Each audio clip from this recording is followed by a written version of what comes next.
Dice la palabra de Dios en Números capítulo 20, del versículo número 2 en adelante. Y porque no había agua para la congregación, se juntaron contra Moisés y Aarón. Y habló el pueblo contra Moisés diciendo: ojalá hubiéramos muerto cuando perecieron nuestros hermanos delante de Jehová. ¿Por qué hiciste venir la congregación de Jehová a este desierto para que muramos aquí nosotros y nuestras bestias? ¿Y por qué nos has hecho subir de Egipto para traernos a este mal lugar?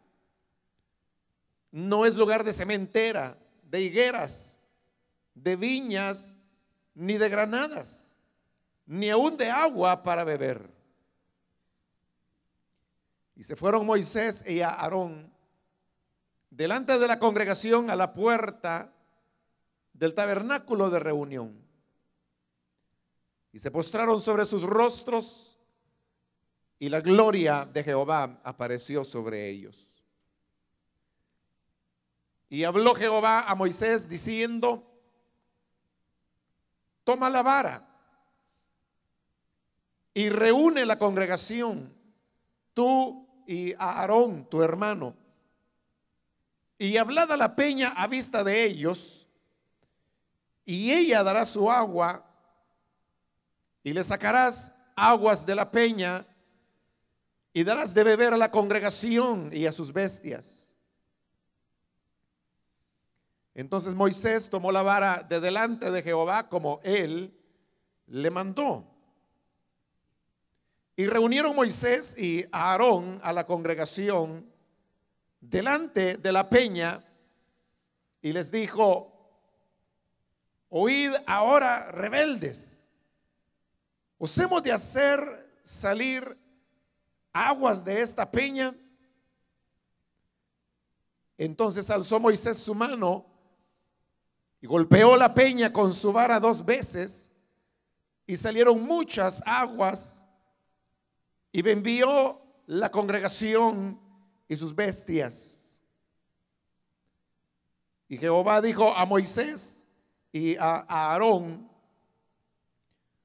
por cuanto no creísteis en mí para santificarme delante de los hijos de Israel, por tanto no meteréis esta congregación en la tierra que les he dado.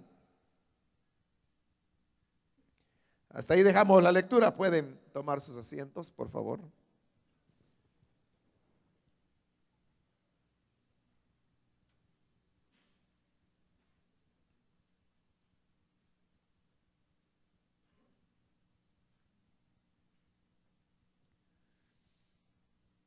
Vamos a hablar, hermanos, ahora sobre el ministro y su carácter. En realidad, el ministerio es una de las tareas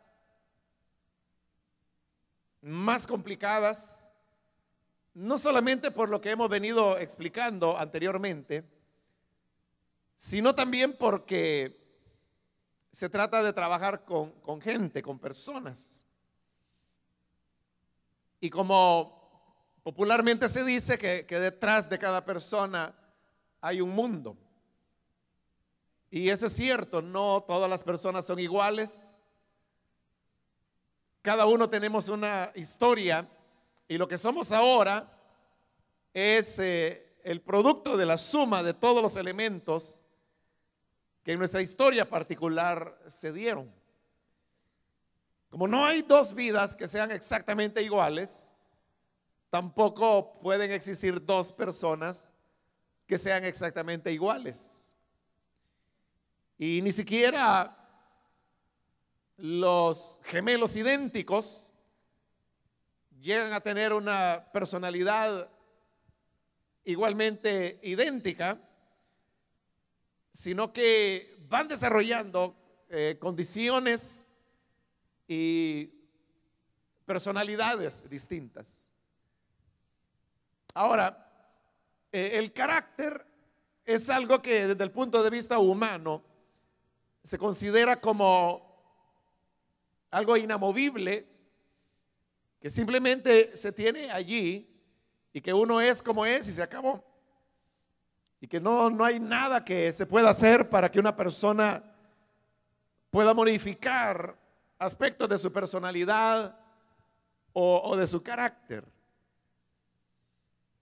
De hecho, la palabra carácter viene de la antigua costumbre que había de sellar documentos, y esto se hacía a través de utilizar a veces resinas, a veces cera, a veces era barro,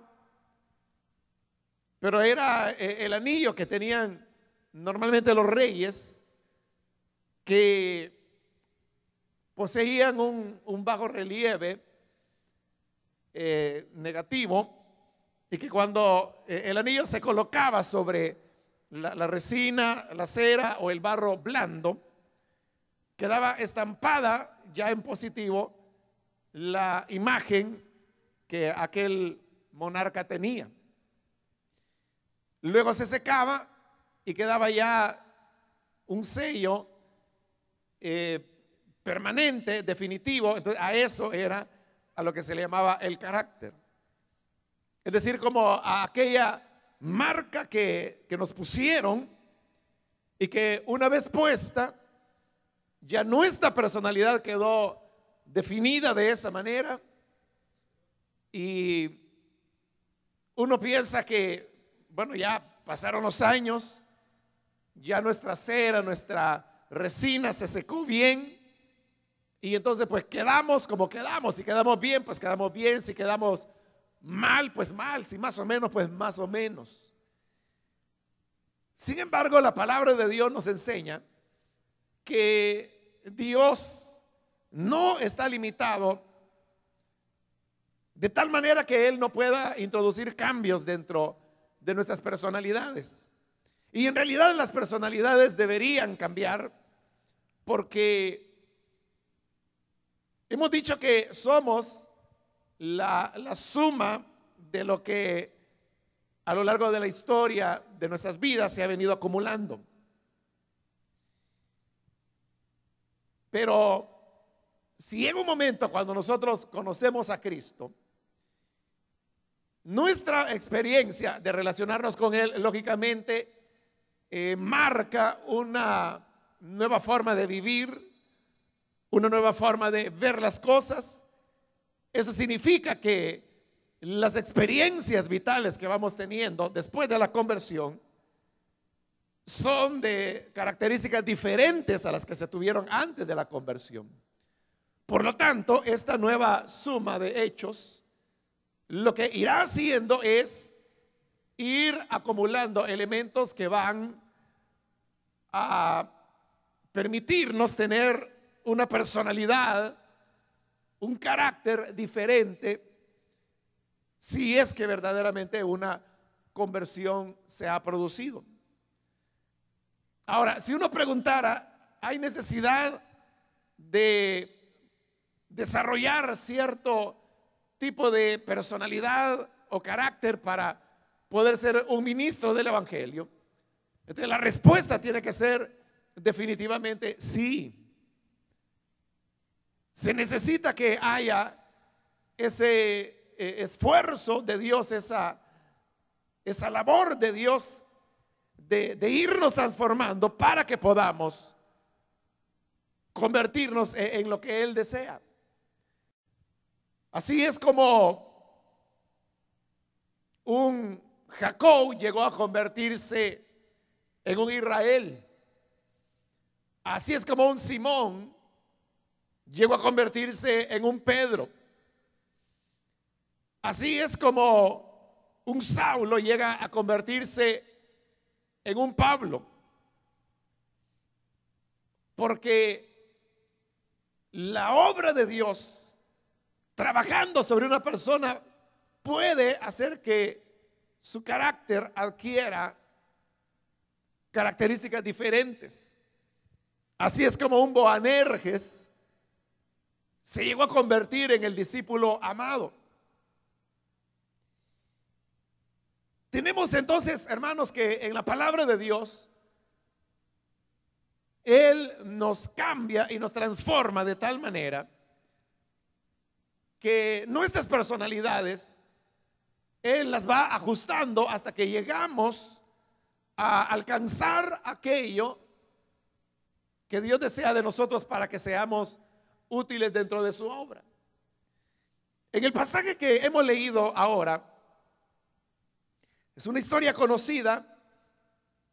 El pueblo de Israel venía por el desierto, llegaron al desierto de Sin, y nos dice el versículo 2 que porque no había agua para la congregación, se juntaron contra Moisés y Aarón. Y habló el pueblo contra Moisés, diciendo: ojalá hubiéramos muerto cuando perecieron nuestros hermanos. Cuando ella habla de los hermanos que habían muerto, se están refiriendo a la rebelión de Coré, la ocasión cuando la tierra se abrió y dice que se los tragó vivos y descendieron al Seol, y la tierra volvió a cerrarse sobre ellos. Esa manera tan dramática como había muerto Coré, Datán y sus familias, había impactado al pueblo en el momento en que ocurrió. Sin embargo, ahora ellos están diciendo que hubieran preferido morir con ellos antes que llegar al lugar donde ahora habían llegado. Hay que recordar que en realidad no era Moisés a título personal quien iba dirigiendo la marcha del pueblo de Israel por el desierto. Quien lo dirigía era Dios. Y Moisés lo que hacía era simplemente seguir la nube de Dios o la columna de fuego por las noches, y el pueblo era también lo que tenía que hacer. De manera que el que ellos hayan llegado a valles como el de Refidim o ahora el de Sim, donde en ambas ocasiones no encontraron agua para beber, era porque Dios quería llevarles por esa ruta. Dios quería conducirles a través de todas esas experiencias, de tal manera que ellos pudieran ir aprendiendo cada vez más de una dependencia y un esperar en el Señor. Si uno se pregunta, ¿tenía Moisés alguna culpa o responsabilidad en que hubiesen llegado al desierto de Sin y que ahí no había agua? Definitivamente no, porque no fue el plan de Moisés llevarlos por ahí. No fue la idea de Moisés que el pueblo llegara a estar en esas condiciones, sino que todo obedecía a que así es el camino de Dios. A veces uno llega a lugares donde hay abundancia, hay alimento, hay agua, hay descanso, y hay momentos donde se tiene que atravesar también los desiertos de Sin. Hay ocasiones dentro de la vida cristiana y el andar en el evangelio cuando las cosas nos desengañan, como cuando llegaron al valle de Refidim, que lo que significa es descanso, y sucede que al llegar ahí lo que menos había era descanso, ni siquiera había agua. Pero ese es el plan de Dios. Ahora, notemos cómo el pueblo reacciona ante el hecho que ahora han llegado a un desierto donde no hay agua. Dice la parte final del versículo 2 que se juntaron contra Moisés y Aarón. Y en el versículo 3 dice: y habló el pueblo contra Moisés. Si Dios le ha honrado a usted para ser ministro de su evangelio, siempre la mirada de las personas estará en usted. Y cualquier cosa que suceda, siempre la responsabilidad recaerá sobre usted. Las personas siempre le señalarán, siempre le criticarán. Realmente, repito, Moisés no tenía culpa, ni había sido su idea, ni había sido su plan llevar al pueblo ahí. Era Dios quien lo llevaba. Pero claro, como el pueblo no puede ver a Dios, entonces lo que hacía era señalar a Moisés, atacarlo. Como dice ahí, se juntaron contra él, hablaron contra Moisés. Cuando las cosas salen bien, nadie le va a decir nada. Cuando las cosas sean bendición y sea prosperidad, nadie le dirá nada. Pero cuando a las personas les parezca en su corta visión que las cosas están mal, no tengan ninguna duda que lo que van a hacer es enfilarla contra usted. Y las personas siempre actúan de una manera implacable, en el sentido que ellos no van a andar con contemplaciones, lo van a hacer lata, lo van a hacer leña picada. Porque, hermanos, ¿y quién era Moisés? Y todas las obras que Dios había hecho a través de Moisés, y ellos habían visto el rostro de Moisés resplandecer. Ellos eran los que habían dicho: que no nos hable Dios a nosotros porque moriremos. Mejor tú, Moisés, ve, que Dios te hable a ti. Y ahí nos cuentas después qué dijo. Es de ese Moisés contra quien ahora ellos están enfilando los ataques, y es contra él, porque para ellos él es el culpable. Y todo lo que el pueblo dice es absurdo. Está diciendo: ojalá hubiéramos muerto con nuestros hermanos. ¿Cómo no? Si dice que a la hora cuando Coré y Datán se los tragó la tierra, dice que la gente salió huyendo y le rogaban a Moisés que tuviera misericordia. No querían morir, pero hoy se están diciendo que hubieran preferido eso.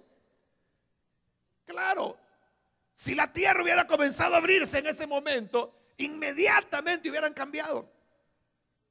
Pero como hacía la gente, entonces no nos debe extrañar que nosotros seamos señalados, criticados en primer lugar.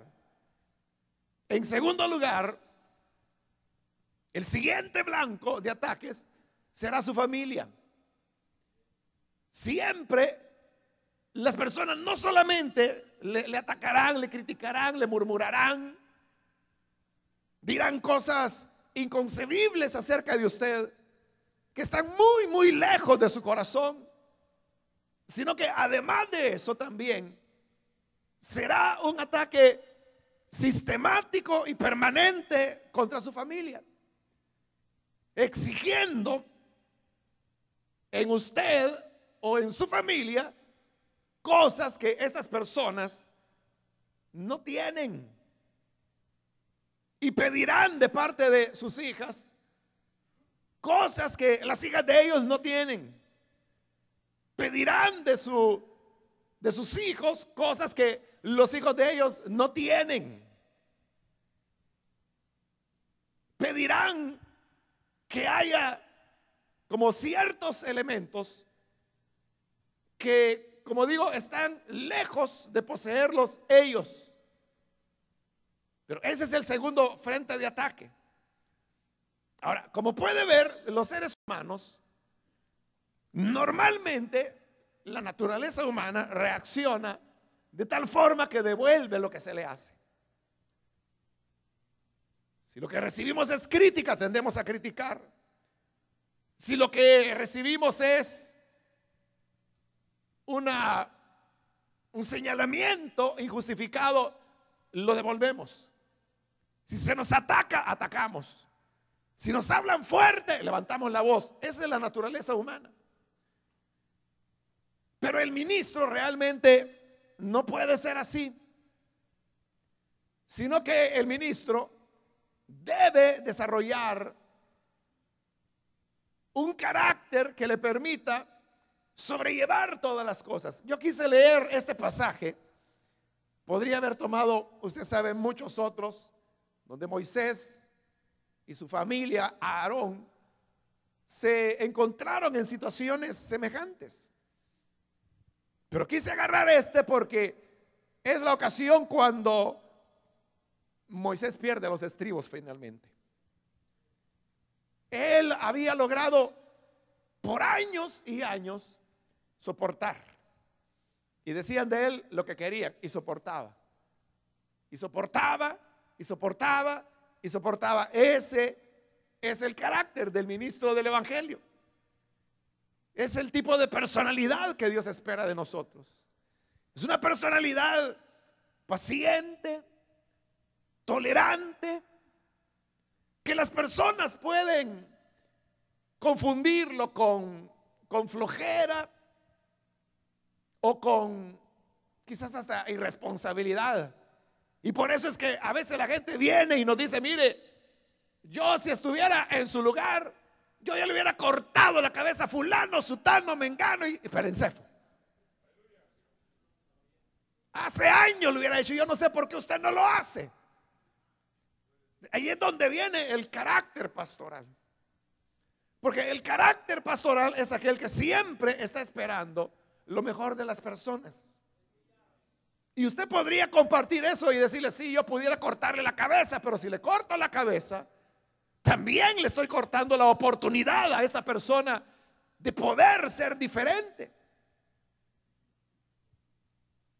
Y le pueden decir: ah, no, pero mire, en el ejército una situación como esta se califica como de falta grave, muy grave, y estas son las medidas disciplinarias. Bueno, está bien que lo hagan en el ejército, pero aquí estamos en la casa de Dios, en el pueblo de Dios, en el cuerpo de Cristo, donde las cosas funcionan de una manera distinta.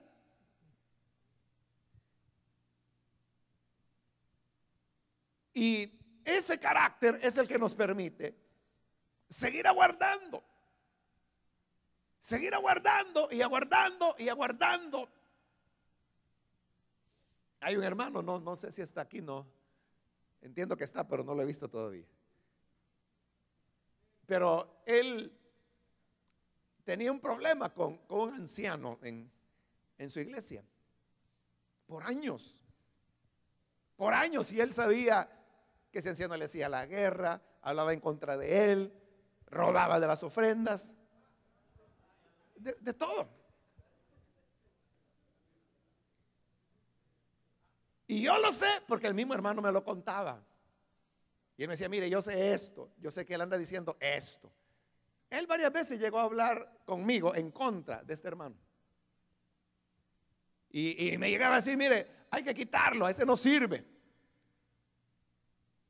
Y yo le decía: fíjese que vino fulano y me dijo esto y esto. Y él me decía: sí, no me extraña. Pero lo que le quiero decir es que eso se prolongó por años y años y años y años, hasta que llegó un momento en que yo le pregunté al hermano: bueno, ¿y usted hasta cuándo lo va a tener ahí?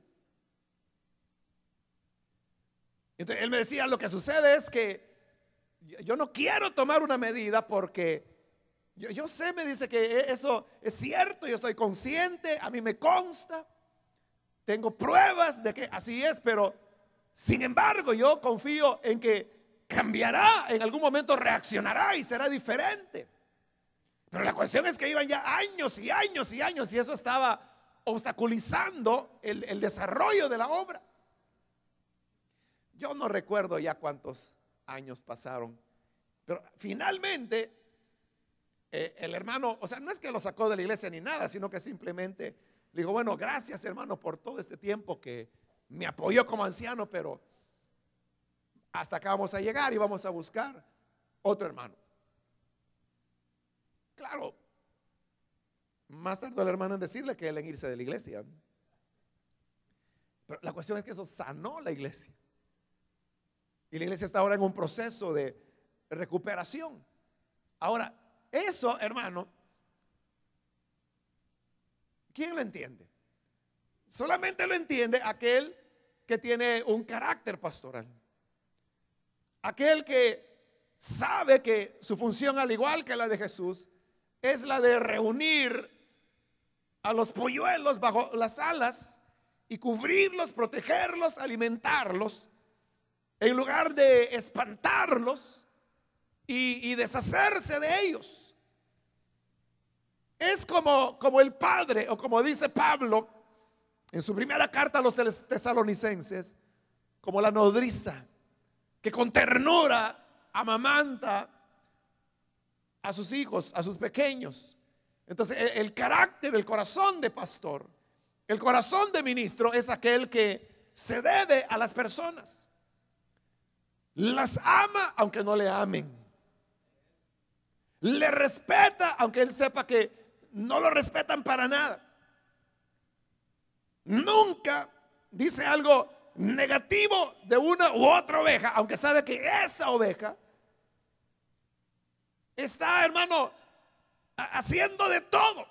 Y esa oveja que está haciendo de todo cree que nadie lo sabe. Es que es muy astuto. Y que dice, no, si el pastor no sabe nada, el obrero no sabe nada, no se da cuenta.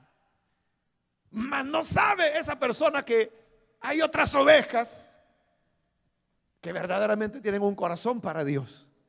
Y que este está aquí escupiendo veneno. Y estas ovejas oyen e inmediatamente vienen y dicen, hermano, el hermano aquel está diciendo esto, esto, esto y esto. Y usted lo sabe. Pero sin embargo, usted continúa adelante haciéndose el tonto. Y no es que sea tonto, sino que está haciendo sentir de tonto al otro, que cree que usted no sabe nada. Pero esa paciencia, que también se llama longanimidad, es el carácter, la personalidad del ministro. Es lo que cada uno de nosotros debemos tener. En el versículo 4 dice que el pueblo dijo, ¿por qué hiciste venir la congregación de Jehová a este desierto para que muramos aquí nosotros y nuestras bestias? ¿Por qué nos has hecho subir de Egipto para traernos a este mal lugar? Y están diciendo, no es lugar de sementera, de higueras, de viñas, ni de granadas, ni aún de agua para beber. Eso ellos lo están diciendo porque esa era la palabra que Dios había hablado a través de Moisés, que lo llevaba a una tierra que fluía leche y miel, donde habría sementera, semilla en abundancia, cosechas. Pero ahora ellos están diciendo, aquí no es un lugar de sementeras, ni de higueras, ni de viñas, ni de granadas, ni siquiera hay agua para beber. ¿Y quién les había dicho que ya habían llegado? Porque lo que están diciendo es, lo que prometiste no se cumplió, lo que nos ofreciste era mentira. Mira, aquí ni agua hay, menos habrán granadas, menos habrán viñas. Pero ¿y quién había dicho que habían llegado? Esa es otra característica de la gente, que la gente siempre está viviendo en su presente inmediato. Nunca tienen una visión del plan de Dios. Era un proceso. Ellos iban en un caminar, en un peregrinar por culpa de ellos mismos, para poder llegar a la tierra de Israel. Faltaba todavía tiempo de seguir caminando, años de continuar hasta poder llegar a la tierra que Dios les había prometido. Pero ellos pensaban que ese era el lugar, o por lo menos en su enojo así lo creían. Ese es el otro problema, y es que usted como ministro del evangelio es el que tiene el panorama claro. Usted sabe por dónde van, usted sabe en qué momento se encuentran, y usted sabe lo que viene en el futuro. Siempre el hombre de Dios es alguien que va adelante y va adelante 10, 15, 20 años. Hay personas que a veces van hasta 100 años adelante y están visualizando lo que ya va a venir. Como ellos están viviendo en ese futuro, son totalmente incomprendidos por las personas que viven en el presente, sobre todo si son aquellos que viven en el estricto presente, como era ahora el caso de Israel. Creo que es Maxwell, en uno de sus libros, que él dice una frase algo así como, bueno, él dice que el líder, recuerden que el tema de él es el liderazgo, ¿no? Y hay un libro donde, creo que es Liderazgo de Oro, se llama el libro, no estoy seguro, donde él dice que el líder siempre va adelante, pero él dice, no te adelantes mucho, porque si tú te adelantas 50 años como líder en lo que sabes que va a ocurrir, y por eso es que el líder tiene visión, porque va adelante, pero él dice, si te adelantas 50 años, te van a hacer mártir, te van a desplumar. Entonces no seas mártir de una causa que si te matan de todas maneras no se va a lograr. Entonces él viene y recomienda, está bien que vayas adelante, pero trata de ir solamente unos 5 años adelante, porque eso es más fácil de digerir para la gente. Si hablamos de cómo van a ser las cosas en el 2015, la gente lo va a digerir un poco más, un poco atorándose, pero podrán tragarlo. Pero aún ahí pudiera haber personas que dijeran, no, de aquí al 2015 que vamos a llegar a donde el ministro dice. A mí me parece que ya le faltan 2 tornillos. Antes yo creía que era 1, pero yo creo que son 2 los que le faltan. Por eso es de que las personas tienen que ir de una manera dosificada. Y también es importante comprender que lo que tú logras ver, las personas no lo ven. Lo que Dios ha logrado mostrarte a ti, las personas todavía no lo tienen. Lo tendrán hasta el momento en que tú se lo comiences a dar. Pero ahí viene lo importante, y es que uno debe ir al paso de la gente. O sea, el asunto no es que si tú tienes una convicción y que tú estás seguro que así son las cosas y que hay en ti una absoluta convicción y seguridad que este es el camino que debemos seguir y lo vamos a seguir porque Dios me ha hablado, Dios me ha dicho, y es cierto, Dios te lo ha dicho, pero la gente no sabe nada de eso. La gente no entiende nada. Y entonces, ¿qué hay que hacer? Hay que ir al paso de la gente. Claro, tú te vas a desesperar porque tú vas a decir, ay Dios, al paso que va esta gente vamos a tardar 30 años en llegar a donde yo quiero llegar, pero tú quieres ya dentro de 3 meses estar ya ahí. Esa es la mejor manera en que tú puedes atorar a la gente. Esa es la mejor manera en que puedes destruir quizás el trabajo que has venido haciendo por muchos años. Y tú podrás decir, bueno, si yo lo estoy haciendo con total seguridad, con total convicción, no hay duda. No hay ninguna duda que por eso lo estás haciendo. Pero el problema es que uno tiene que ir al paso al que las personas pueden ir. Y uno puede decir, pero ¿por qué? Si es Dios el que me está mostrando. Sí, pero Dios te lo está mostrando porque tú eres el líder. Y tú tienes que saber las cosas antes. Porque ¿cómo vamos a decir lo que no sabemos? ¿O cómo vamos a indicarle un camino a las personas que nosotros no sabemos cuál es? Dios sí te mostrará a ti cuál es el camino y a dónde vas a llegar. ¿A dónde vas a llegar dentro de 30, dentro de 40, dentro de 50 años? O sea, Él lo está mostrando. Pero te lo está mostrando para que tú puedas transmitirlo en cucharadas pequeñas a la congregación. Y tú dirás, si es que yo no tengo esa paciencia, entonces no tienes para ministro. Porque se necesita la paciencia, el poder ir despacio, el poder ir dosificando, ir poco a poco, como el niño que hay que, bueno, primero solo leche, ¿verdad? Pero luego llega el momento en que el médico dice, bueno, agarre una papa, la cose, se la deshace, deshágale remolacha y déselo así como puré con agua para que el niño ya vaya comenzando a aprender a comer. Y ese es un proceso hasta que se va a llegar ya a una alimentación completa. Esa paciencia, ese es el corazón del ministro. Ese es el corazón que sabe esperar que las personas estén a su punto. Yo siempre recuerdo, hermanos, las palabras de cuando Jacob se encuentra con su hermano Esaú. Y Jacob venía desde Padán Aram y traía su familia, su enorme familia, su ganado, que eran 2 campamentos. Y entonces Esaú le dice, mira, vámonos, porque eres bienvenido a casa, vente. Y Jacob le dijo, bueno, Esaú, si quieres irte, vete tú. Pero yo no puedo ir contigo, porque tengo ovejas recién paridas y no las puedo apurar, porque si las apuro morirán en el camino. Voy a ir al paso que ellas puedan ir.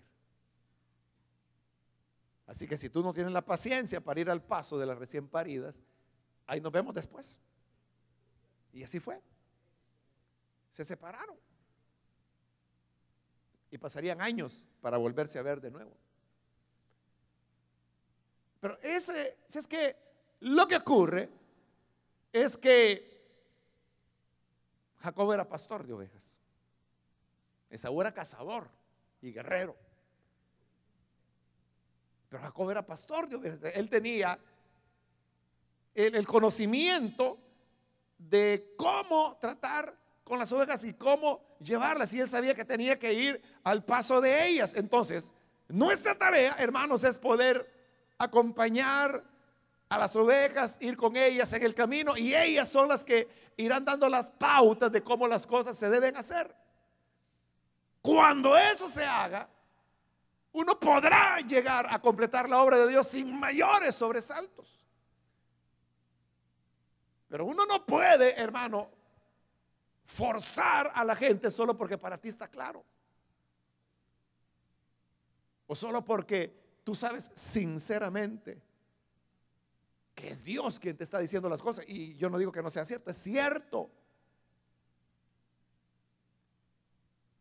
Pero uno tiene que respetar y amar a las personas, porque esas personas fueron decisivas en algún momento en tu ministerio. Fueron los que te dieron de comer, fueron los que te apoyaron, fueron los que pelearon las primeras batallas, fueron los que estuvieron a tu lado. Y ahora tú podrás decir, ah, no, si es que son los viejos, ya eso no tienen remedio, están arruinados. Lo que uno debe hacer es ir al paso de tal manera que nadie se vaya a quedar. Ahora, es indudable que el ministro es una persona a quien Dios ha dotado de autoridad. Ese era el tema del primer día. Y es que en la luz del cielo, recuerda, hay una validación, pero hay también una autoridad que Dios entrega a la persona. El ministro es respetado, el ministro es tomado en cuenta, es como ¿cómo diríamos? Es un modelo. Ahora, ¿cómo se usa esa autoridad? Pablo dice que él está dispuesto a utilizar la autoridad que Dios le ha dado. Pero él dice esto: autoridad que Dios me ha dado para edificación y no para destrucción. Uno puede usar la autoridad para bien o para mal, o el poder, si se quiere utilizar otra palabra. Pero la autoridad que tenemos, dice la Escritura, que es para edificación. No es una autoridad para enseñorearnos de las personas y para decirle, mira, aquí el encargado soy yo y usted cállese. Y vamos a hacer las cosas como yo digo. O sea, así no funciona. Hay gente, hermano, que por complejos personales, quizás por falta de papá, o porque su papá era muy autoritario, les gusta. Y ahí están aguantando y les están dando de garrotes y le están diciendo, desgraciado, inútil, aguado, indio, mentiroso. Y lo están insultando, insultando. Y la gente está, amén, amén, amén. Cabeza hueca, amén, dice. Les encanta que los traten así, pero a la mayor parte de gente no. La gente que es equilibrada no. Entonces nuestra autoridad debe ser una autoridad que se utilice para edificación. Como autoridad, Dios le coloca a usted en una posición muy privilegiada. ¿Por qué? Porque le van a escuchar. O sea, las personas podrían no escuchar a nadie. A nadie. Pero su posición lo va a colocar en una situación en donde aquellos que no quieren oír a nadie lo van a escuchar a usted. Hace poco tuve que atender un problema de un matrimonio ya prácticamente hecho pedazo. Pero el problema es que la hermana no decía nada. Es decir, ella no abría su corazón ni con su familia, ni su mamá. Sabía lo que estaba ocurriendo. Entonces, el esposo de ella fue el que me buscó y me dijo esto y esto. Y esto sucede, pero yo me di cuenta que el problema era tal que yo dije, bueno, yo con él puedo avanzar un poquito, pero la cosa no se va a resolver, hay que hablar con ella. Y entonces él me dijo, ella no quiere hablar. Con nadie ha hablado. Entonces yo le dije, pero usted me permitiría, pues usted está de acuerdo en que yo haga el intento de hablar con ella. Me dijo, sí, me dijo, pero estoy seguro que no va a hablar. Va, está bueno. Entonces, en una ocasión, de casualidad, una casualidad armada por su servidor, nos encontramos con la hermana. Y entonces, bueno, la saludé como que si nada pasaba. Y platicando, que qué calor hace, ¿verdad? Y de repente yo le dije, hermana, le dije, si hay algo en lo que yo le pueda servir, estoy para a la orden, en lo que pueda. Y me dijo, ¿y qué quiere decir con eso? Me dijo. Bueno, le dije, es que a veces le digo, uno necesita tener a alguien a quien poderle contar las cosas, poder expresar lo que uno tiene en su corazón. Y él me dijo, mi esposo le ha dicho algo, ¿verdad? Y yo le dije, sí, le dije. Pero también quiero decirle que él no me pidió que hablara con usted, fui yo el que le pedía la autorización para hablar con usted. Así que, si algo puedo hacer por usted, dígamelo. Y yo le dije, yo sé, le dije, lo que usted está pensando, y usted piensa que yo no voy a ser imparcial. Usted cree que yo voy a estar del lado de él. Pero le digo, no. Sino que por eso quiero escucharla, le dije, porque yo quiero oír su historia. Quiero ir de su lado. Y yo a lo que me comprometo, le dije, es a ser imparcial y tratar de ser justo, emitir un juicio que sea equilibrado. Bueno, ella se puso a llorar y me dijo, gracias, me dijo, entonces yo le voy a avisar. Pero pasaron, hermano, creo que semanas, si no meses, y nada. Hasta que finalmente un día me dijo, está bien, me dijo, vamos a hablar. Y se decidió a hablar. Eso fue hace ya varios meses, el año pasado. Lo que le quiero decir es que ahora, después de, las cosas no se han resuelto totalmente, pero van bien, van caminando bien. Pero lo que le quiero decir es que hoy ella me dice, yo pensé que nadie me iba a entender, que nadie me iba a escuchar. Pero su razonamiento fue, o sea, si el hermano ha ayudado a otras personas, entonces ¿por qué no nos va a poder ayudar a nosotros? Ese razonamiento es lo que la condujo, la animó a poder decir, y quiero decirle que no dijo las cosas de una sola vez, ella comenzó por lo más pequeño. Pero era, así que así es la gente, va probando, las personas prueban. A ver, ¿para qué para qué quiere la información? ¿Cómo la va a utilizar? Y si ven que usted está actuando correctamente, continúan soltándole y soltándole. Y eso fue lo que ocurrió. Entonces llegó el momento cuando, le digo, ese fue el razonamiento de ella. A eso me refiero cuando digo que el ministerio le coloca a usted en una posición de autoridad. Pero esa autoridad usted la puede hacer pedazos, la puede destruir totalmente. Si esa confianza que las personas tienen porque ven en usted un hombre de Dios, vienen y le cuentan y le dicen, esta y esta es mi situación.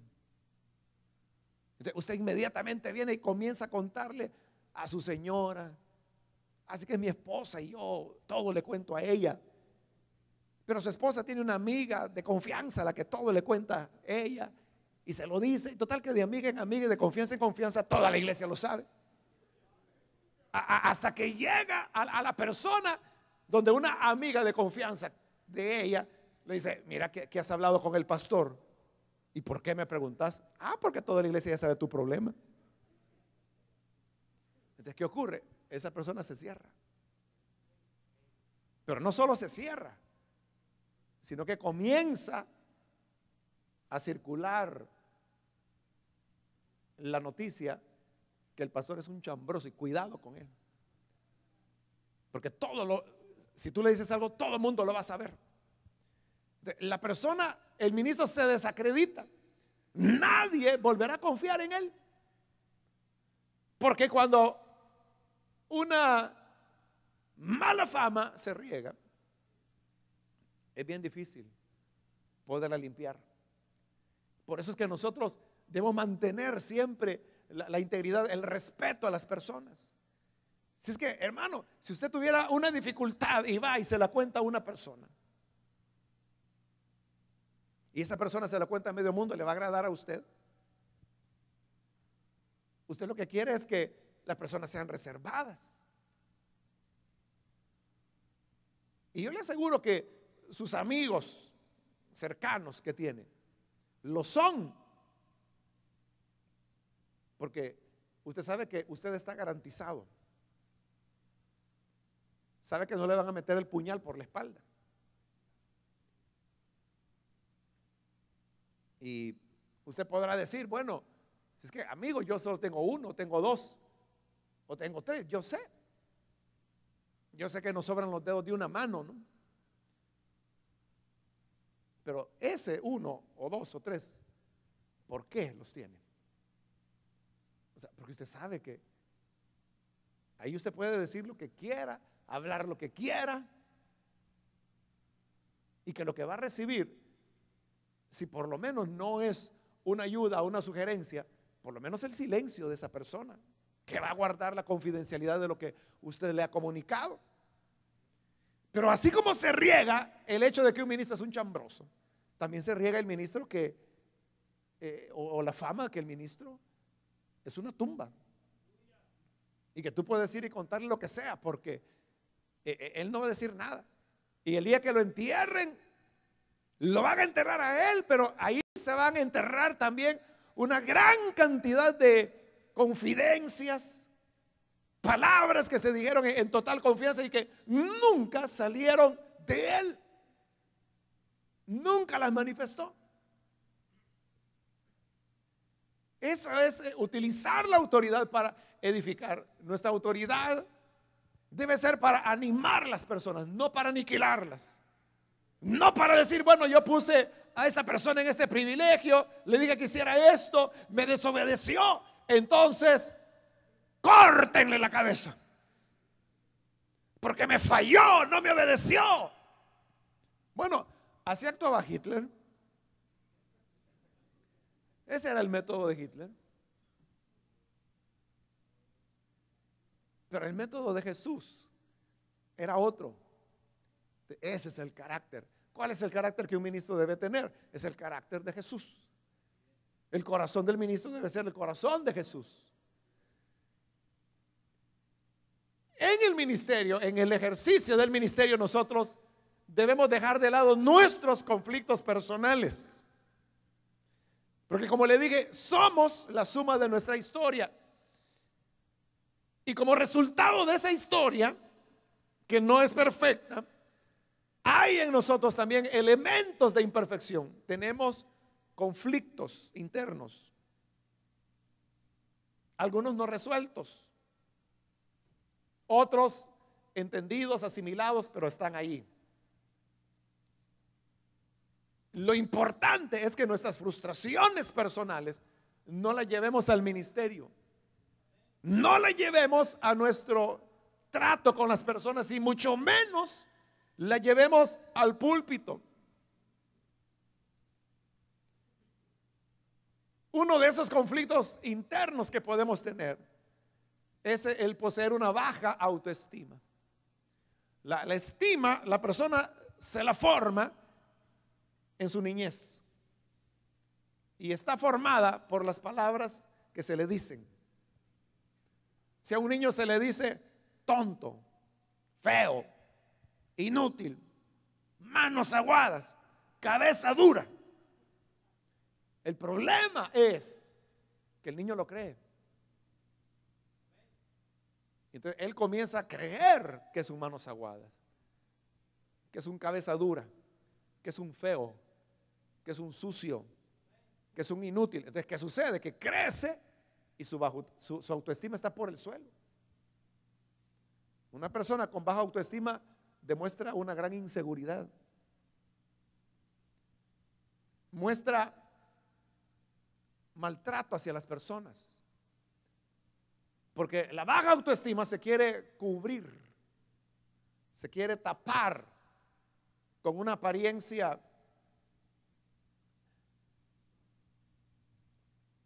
quizás no es la palabra adecuada, pero con una apariencia de grandeza o de autoridad o de conocimiento, donde las personas exigen fidelidad, obediencia. Haga lo que yo le digo, hágame caso pues. Pero eso la persona lo está haciendo porque se siente insegura, tiene una tremenda inseguridad, su baja autoestima está por el suelo. Entonces quiere sobreponerse a su baja autoestima paseándose en las otras personas. Y por eso tiene temor a poner como líder a un hermano que es abogado. Porque tal vez él no es que tenga solo segundo grado, quizás tiene más. Pero como tiene una baja autoestima, dice, no, este me va a superar. La gente dice que habla mejor que yo. Entonces, lo ve como una persona peligrosa, entonces comienza a aislarlo, a ponerle trampas, a cerrarle puertas, a crearle impedimentos y dice, no, yo a este no lo voy a promover porque así como está, ya la gente le quiere dar 10,000 y a mí solo me dan 1,000. Entonces mejor le voy a meter la zancadilla. Pero ¿a qué se debe? Se debe a que tiene un conflicto no resuelto de baja autoestima. Y a eso me refiero, que sus conflictos personales no lo lleve al púlpito, no lo lleve al trabajo, no lo lleve al ministerio. Déjelos a un lado. Ya no crea más lo que su papá, su mamá le dijo, o el maltrato físico, verbal al cual fue sometido, o quizá incluso sexual. sino que hay que comenzar a ver como Dios nos ve. Y Él nos ve como linaje escogido, real sacerdocio, nación santa, pueblo adquirido por Dios. Entonces, desde esa nueva perspectiva, usted puede meditar y decir, bueno, el mundo me enseñó que yo no era nada, era un inútil. El que nació para maceta nunca va a pasar del corredor. Pero ahora el Señor en su misericordia me ha llevado a ser un ministro de su palabra. Y si otros van a superarnos, que nos superen. Y si otros van a tener, hermano, mejores cualidades o serán mejores predicadores que nosotros, y van a poner en riesgo nuestra posición porque ellos están mostrando mayor respaldo de Dios, gloria a Dios, que así sea. Que así sea, porque esa es la labor del ministro. Otras veces, otro conflicto personal que podemos llevar es el de la violencia. Porque quizá de niños vivimos en un hogar violento, donde el papá era un gritón, un golpeador, un abusador. El problema es que el que fue criado en violencia reproduce la violencia cuando llega a ser adulto. Y no solo la reproduce con su propia familia, su esposa, sus hijos, sus hijas, sino que también lo hace desde el púlpito. Y hay mucha violencia en el púlpito. Hay mucha violencia en la forma de expresarse, en la forma de tratar a las personas. Uno puede decir, hermanos, la verdad más dura, digamos, o la verdad más honesta, pero es aprendido decirlo. Entonces, las personas realmente no van a la iglesia para que se les insulte. O sea, si usted quiere hacerlo, hágalo, ¿verdad? Pero nunca espere pasar de 50. Nunca espere que al llegar a 300 no va a tener una nueva división, la va a tener. Porque usted está reproduciendo patrones que aprendió en su infancia o en su juventud. Hay personas también que están frustradas, son conflictos personales.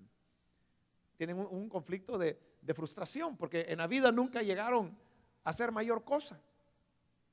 En su vida siempre fueron nada, nunca destacaron en nada, nunca tuvieron mayores logros.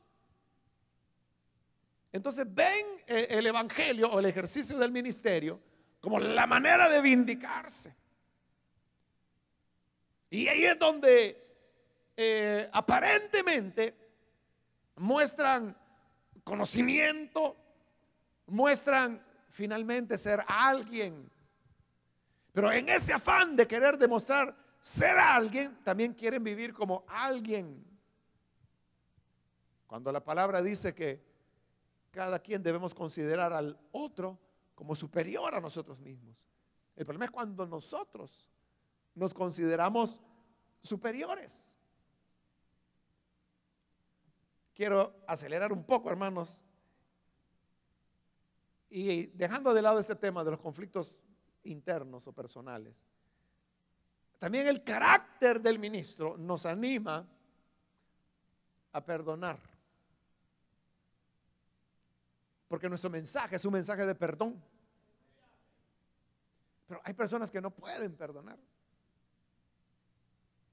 y por lo tanto no pueden sonreír tampoco. Son personas que predican un mensaje de reconciliaos con Dios. Cristo te perdonará, Cristo acá, y el perdón aquí, el perdón allá. Pero cuando a ellos les toca, quizás porque alguien dijo algo, no, dijo, y ya le ponen cruz negra a esa persona. Y entonces dice, quiero verlo un día. Ya va a llegar el momento, y hasta Dios meten. Ya va a llegar el momento en que Dios me va a dar la oportunidad de vengarme. Y Dios no tiene nada que ver en el asunto. Tal vez Satanás, pero no Dios. Pero estas personas que nunca perdonan están tratando de hacerle la vida imposible a otras personas. Dicen, no, sé que yo lo voy a sacar de la iglesia, la voy a sacar de la iglesia, si es que me la va a pagar. Ese no es el corazón de Jesús. Ese no es el carácter que un ministro debe tener. Sino que debe existir en nosotros el perdón. Y cuando podamos perdonar, vamos a poder sonreír. Vamos a poder ver a las personas en paz, en tranquilidad. El que no esté en paz con usted va a tratar de desviarse, de esconderse por aquí, por allá. Pobrecito, ¿verdad? Pobrecito, quiera Dios un día ayudarle. Pero en lo que a usted respecta, que haya una paz, una tranquilidad total, que usted ha perdonado y verá a las personas, podrá sonreírles. Porque de otra manera el mensaje de perdón que anunciamos va a ser una hipocresía nuestra. Ahora, Moisés perdió los estribos. Fue un hombre muy paciente y, como dice la Biblia, fiel en toda mi casa, dijo el Señor. Pero aquí sí, Dios le dijo, vaya, está bien, vayan. Moisés toma otra vez tu vara y dile a la peña que dé aguas para que el pueblo beba, y así seré santificado delante del pueblo. Y fueron Moisés y Aarón, juntaron al pueblo, y cuando ya estaba ahí, hermano, Moisés ahí sí soltó todo lo que tenía y le dijo, oíd ahora, rebeldes, os hemos de hacer salir agua de esta peña. Y agarró la vara y le dio 2 varazos a la peña cuando Dios le había dicho que le hablara. Y el agua brotó, y dice que bebió el pueblo. Bebieron todas las bestias, el ganado que llevaban. Aparentemente todo había estado bien. Pero luego Dios le dijo, Moisés, ven por acá. Y le dijo, no me creíste para santificarme delante de los hijos de Israel. Por tanto, se acabó. No vas a entrar a la tierra. Aquello por lo que has luchado décadas no será. No podrás introducir a este pueblo. Y después le habría de decir, Josué lo hará, pero tú no, porque no me santificaste. Cuando nosotros no manifestamos el carácter adecuado del ministro, Dios es el que no es santificado. Entonces no se trata de nuestra imagen. No se trata de que si la gente se nos va a ir o se va a quedar, aunque con ese genio se le va a ir. Pero de lo que más se trata es que el Señor sea glorificado. Y el Señor es glorificado cuando nosotros manifestamos el carácter de Jesús. El carácter de Jesús. Jesús iba a pasar allá por Samaria y los samaritanos dijeron, no lo vamos a recibir porque él es claro que va hacia Jerusalén, no viene para acá, entonces que se vaya con sus tales judíos. Y allá venían los Boanerges y dijeron, Señor, ¿quieres que hagamos descender fuego del cielo? Dice que el Señor les riñó, porque él no era vengativo. Allí en Samaria es donde después, poco después, habría de llegar Felipe. Y usted sabe que la gente creyó. Entonces, Dios tiene su momento. Igual nosotros podemos esperar en que Dios tiene su momento. Ahora, a la luz de lo que hemos hablado, hermanos, cada uno debemos valorar nuestra vida y preguntarnos si tenemos ese carácter pastoral. Como le dije, usted será el blanco de críticas y no es fácil, ¿verdad? Pero uno se acostumbra, hermano, a comprender a la gente y a comprender su miopía espiritual. Mire, ellos, Israel, realmente lo que había en el fondo es que eran ignorantes. Ese era el problema. O sea, pero peor hubiera sido que Moisés tomara en serio lo que los ignorantes estaban diciendo. O sea, lo mejor hubiera sido que Moisés entendiera eso, y lo entendió por muchos años. Que ellos eran ignorantes, no sabían nada. Entonces, había que ayudarlos. Había que ser pacientes con ellos, que un día entenderían. En los que no, Dios los estaba matando ya en el camino. Pero es Dios quien lo hace, no usted. O sea, usted no echa a nadie, Dios los va a sacar, si es lo que Él quiere hacer. Quiera Dios no echarlos, sino convertirlos. Que haya una conversión en ellos, porque si no, se van sin conversión. Y si se van sin conversión, hermano, Dios los va a matar, les va a ir mal. Van a caer en el abismo y de ahí no van a poder salir. O sea, ese pobrecito, ¿verdad? Pero bueno, están cosechando lo que ellos mismos sembraron. Pero de parte nuestra, como le digo, perdonemos, tengamos paciencia, tengamos benignidad, amemos a la gente, respetémosles, aunque no nos respeten a nosotros. Amémosles, aunque se lo estén comiendo a las espaldas. Hablen bien de ellos, aunque usted sabe que lo están apuñaleando por detrás. Pero usted tranquilo. Y cuando hacemos eso, el Señor es glorificado. Él será glorificado. Cuando las personas le vean, glorificarán a Dios. Pero si las personas le ven a usted sacar la espada contra el que le había sacado un alfiler, van a decir: tremendo, este hombre sí que vamos viendo cómo nos vamos, porque este pastor sí que peligroso. Bien, contrata un par de sicarios para que vengan a balacear por acá. Ahí Dios no es glorificado. Por eso perdonemos y siempre podremos sonreír. Siempre podremos estar en paz. Siempre podremos, hermanos, seguir adelante. Y cuando lo asumimos de esa manera, tendremos el carácter que Jesús tuvo. Que podían estarlo insultando y él podía decir: Padre, perdona a los que no saben lo que hacen. Otra vez, es un problema de ignorancia. No saben lo que hacen, Señor. Si supieran, no lo harían, pero como no saben, son ignorantes, lo están haciendo. Así que perdónalos.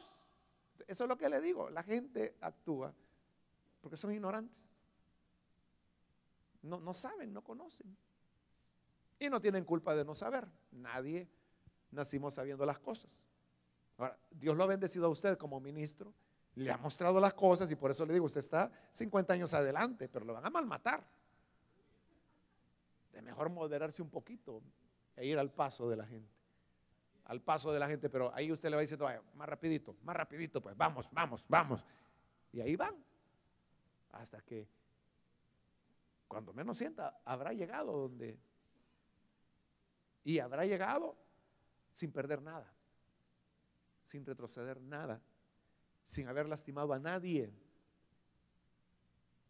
Y aunque usted diga: no, si yo todo lo hice con toda sinceridad, sí, con toda sinceridad, pero dejo a todas las ovejas recién paridas fritas en el desierto. Entonces se trata de ir al paso de la gente. Ese es el carácter. Ese es tener el corazón de pastor. Vamos a orar, hermanos, para pedirle a Él que nos ayude a tener este corazón.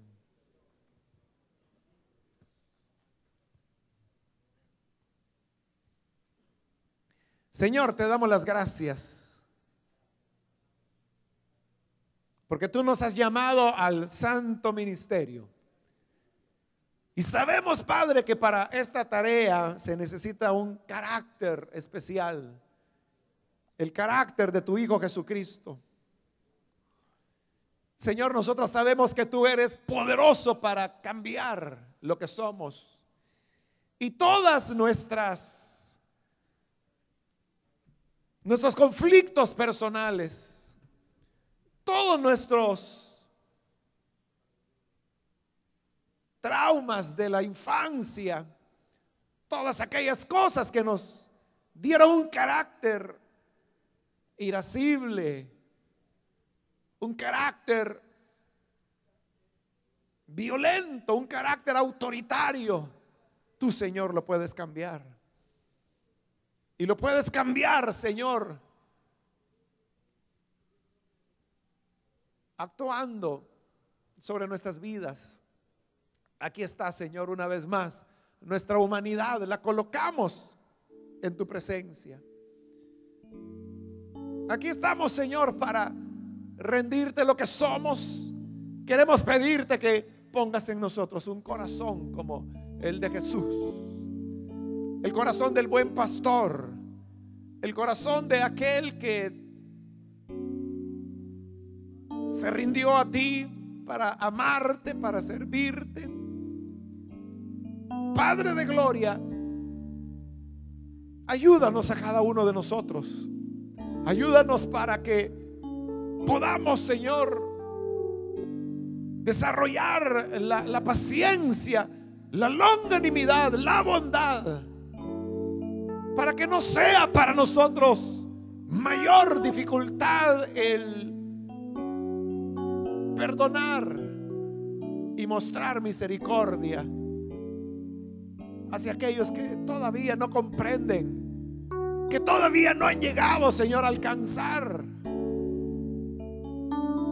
el conocimiento que en tu misericordia tú nos has dado. Pero permítenos ir al paso de ellos, acompañarles, ser pacientes, no apresurarnos,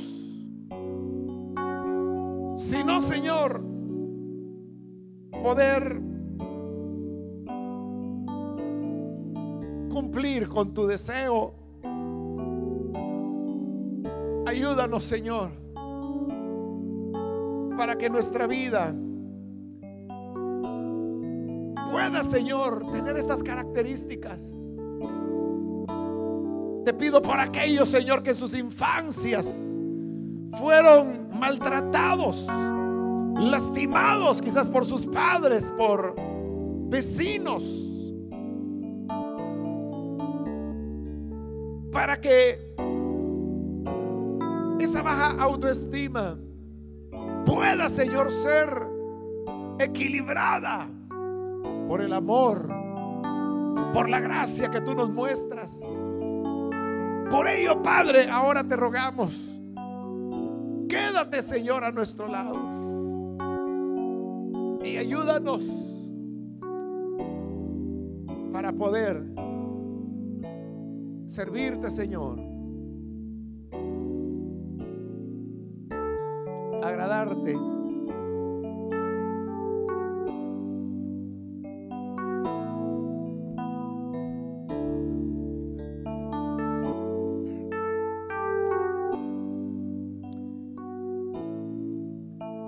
Yo quiero ser alguien que tú puedas usar. Yo quiero ser más como tú. Yo